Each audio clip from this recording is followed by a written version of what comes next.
Preobraženje na putu za Damask predstavlja Caravaggiovo remek delo slikano 1601. godine za kapelu Čerazi u crkvu Santa Maria del Popolo u Rimu.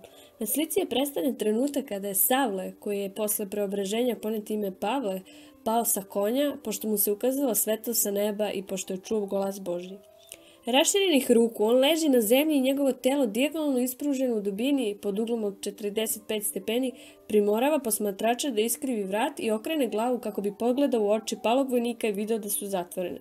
Njegove raširene ruke govore u prilog tome da se Savle nije samo nesvestio i pao sa konja, već se čini da je u nekoj vrsti zanosa. Mnogi naučnici u ovoj predstavi vide čoveka koji doživljava epileptički napad.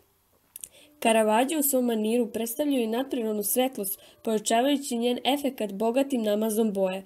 Telesna realnost tromog konja koji ispunjava gornju polovinu slike, kao i nezgrapnog konjušara krupnih ruku, kao i samog Savla, izuzetno je naglašena i na ovaj način još snažnije prenosi poruku slike.